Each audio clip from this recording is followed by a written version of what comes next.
Com a palavra o deputado Marcel Van Hatten. Boa noite, senhor presidente. Antes de iniciar, eu só queria confirmar com o depoente se, chegada a minha vez, o senhor não preferiria responder as perguntas?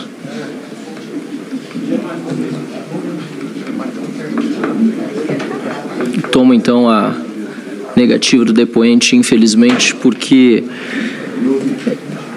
eu considero isso, inclusive, um desrespeito aqui com os deputados e senadores, senhor presidente senador Carlos Viana, entendo a questão do habeas corpus, mas principalmente com a população brasileira que nos assiste.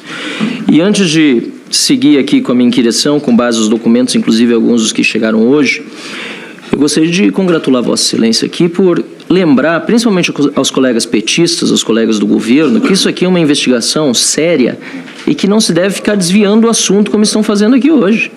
O tempo todo buscam politizar o tema, quando nós aqui estamos buscando justamente a verdade dos fatos, com base nos documentos que estão sendo apresentados e com base na participação dos depoentes. Aqui o PT, inclusive, preferiu esquecer que o próprio depoente disse que fez uma doação de R$100 mil ao próprio Partido dos Trabalhadores.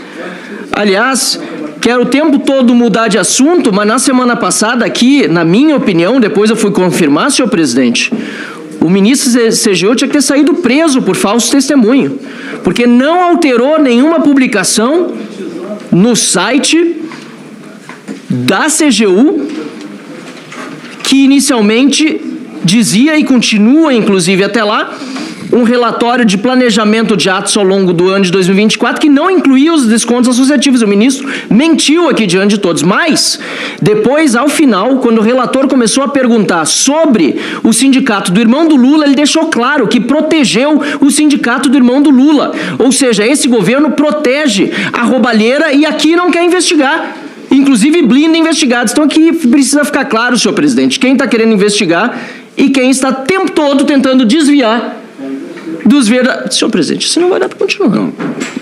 Bom, continue, deputado. 2, 3 vezes, o tempo todo tentando desviar do assunto. Senhor presidente, nós recebemos aqui uma série de contratos e me parece que o depoente, quando chegou aqui, disse para o relator, o senhor Fernando Cavalcante, que tinha os contratos de empréstimos, ele já deu a chave para onde essa comissão precisa olhar e olhar com muita calma. Nós olhamos agora, porque chegou agora, mas tem muita coisa aqui, senhor presidente, senhor relator, super incongruente. Eu olho aqui, senhor Fernando Cavalcante, os contratos de empréstimo, e a minha conclusão, acho que a mesa que a comissão aqui vai acabar chegando, é que isso que, na verdade, são contratos para lavar dinheiro. E o senhor foi operador disso. Consciente ou inconscientemente, é difícil ser inconsciente quando os valores são tão altos, mas uma pessoa que chega aqui e diz que não se lembra nem quais são os carros que tem ou qual o patrimônio que declarou, fingindo talvez demência, não sei, o senhor colaborou com toda essa lavanderia que aconteceu e que foi revelado pela Polícia Federal. Se não vejamos, senhor presidente, a Polícia Federal inclui Fernando Cavalcante justamente no seu relatório apontado pelo ministro André Mendonça, quando são recolhidos os carros no Pier 21, afirmando que Fernando Cavalcante foi beneficiário de recursos provenientes de Maurício Camisotti, amigo de longa data desde 2015. Desde 2015 de Nelson Williams, a Polícia Federal diz aqui, o senhor pode falar se quiser, se o senhor quiser romper o compromisso que assumiu de não falar, mas está aqui, está estranhando, mas está aqui. A Polícia Federal diz que foi beneficiário de recursos provenientes de Maurício Camisotti e afirma também que os elementos de informação até então angariados indicam que se tratava de bens, aqueles veículos pertencentes ao advogado Nelson Williams, que já esteve aqui. E aí, senhor presidente, nós lembramos que a trajetória de Nelson Williams começa em 2015 com um contrato bilionário com o Banco do Brasil, intermediado, ao que tudo indica, por um alto integrante do então governo do PT, dizem, ou não integrante, mas conectado a ele, que seria José Dirceu. Lembre-se, quando falamos em José Dirceu aqui, pela primeira vez e depois para sempre, Nelson Williams calou. E recebe um contrato bilionário e, como quem come mel pela primeira vez se lambuza, pelo jeito não conseguiu administrar a fortuna que estava amealhando, e aí chamou aquele antigo colaborador lá, o Fernando Cavalcante, aquele das antigas, começou como 23 anos, não sei se como estagiário, acho que já não tinha idade para estagiário, mas estava lá na empresa dele lá atrás e depois criou experiência no âmbito político, na Assembleia Legislativa, com João Dória na Prefeitura e assim por diante, chamou para voltar suas empresas para resolver a baderna financeira que se tinha criado. E aí começa o primeiro contrato de empréstimo de 3 milhões de reais. Então, para o povo que está nos ouvindo, é muito dinheiro, mas pequenininho para o rombo bilionário, relator Alfredo Gaspar. O primeiro contrato de empréstimo em dezembro de 2017, que o senhor Fernando Cavalcante afirmou aqui, teve envolvimento para fazer esse contrato de empréstimo com quem? Maurício Camizotti, um dos maiores ladrões dos aposentados, velhinhos, viúvas, deficientes físicos do INSS.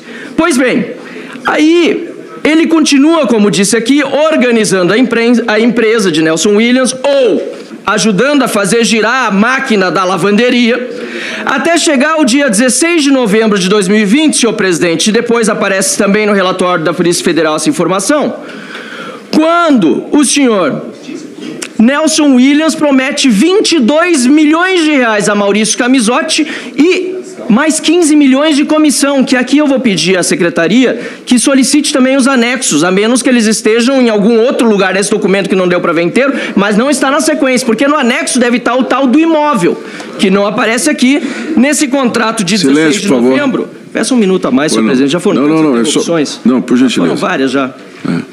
No dia 16 de novembro, e a Polícia Federal depois diz, no dia 24 de novembro de 2020, ocorreu a tal da venda desse jardim, que tinha sido vendido antes por 2 milhões e 800 mil. De 2 milhões e 800 mil vai parar num contrato por 22 milhões, senhor presidente. E aí, veja bem, Fernando Cavalcante, que aqui está, que tem adegas de vinho, que tem carros de luxo, tudo no nome dele ou na empresa dele. Outra pergunta que precisaria fazer, por que na empresa e não no nome dele? Ele opera também no seguinte contrato que é assinado em dezembro, veja bem, de 2021. Mas esse seguinte contrato, senhor presidente, não é mais de 22 mais 15, 37 e poucos milhões de reais, é de 66 milhões.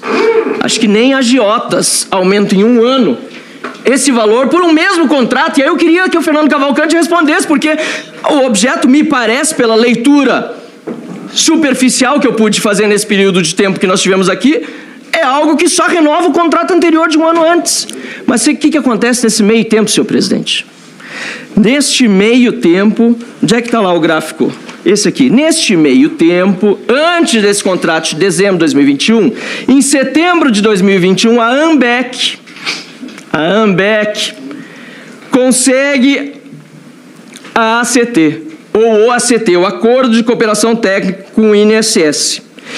E este acordo é assinado por quem? Por Antônio Fratic Basic, que é cunhado do Maurício Camizotti, que tinha sido também, este cunhado, ex-presidente da AMBEC. Ou seja, assinaram a ACT em setembro, em 2021 ampliaram um contrato de empréstimo de 37 milhões que era para supostamente cobrir a venda de uma casa de 2 milhões e 800, que saltou para 22, para um contrato que terminou em quase 66 milhões de reais. Então, senhor presidente, é incrível que nós vejamos aqui tudo isso acontecer diante do povo brasileiro e que a postura do depoente seja essa de que, deem uma olhada aí nos contratos, porque se tem alguma coisa, está ali, eu não tenho nada com isso. Mas esse é o recado que ele está dando aqui para a CPI, isso é muito claro, Fernando Cavalcante. Você está dizendo para a CPI, olha lá para o Nelson Williams, o que ele fez, porque eu não tenho nada com isso. Aliás, era o PAP, até pouco tempo atrás. Agora, em maio, encerrou. Quero saber que grande briga foi essa para encerrar todos os negócios, sair das suas empresas. De repente, aconteceu tudo isso, depois da operação sem desconto. Vou sair fora, toma aí os contratos, deem uma olhada. Mas não, senhor presidente, o que a gente vê é que o depoente, sim, de uma forma ou de outra, participou de toda essa lavagem de dinheiro. E as relações políticas são muito claras, e elas vão se repetindo. A gente vê aqui, por exemplo, Paulo Otávio, foi citado de novo, do LID aqui de Brasília, que já foi o empregador do ex-contador do Careca. Nós vemos aqui, mais uma vez, presentes sendo dados, por exemplo, ao governador aqui de Brasília. Um presente de 70 mil reais, um Fusca sem andar. Não, ele ia estar de aniversário, eu não tinha presente ainda, fui lá, ele gostaram, fui lá e dei de 70 mil. Doação de 100 mil reais para o PT e para outros políticos aí sendo dados. Senhor presidente, está muito claro aqui que a CPI vai chegar na verdade dos fatos. Esses contratos aqui eu não tenho dúvida de que são chave para identificar essa lavanderia de dinheiro que foi feita. E eu lamento dizer a todos que estão nos assistindo, viúvas, deficientes físicos, aqueles que estão acompanhando e querem seu dinheiro de volta. Grande parte desse dinheiro está nesses carros, está nesses imóveis, para encerrar agora, presidente.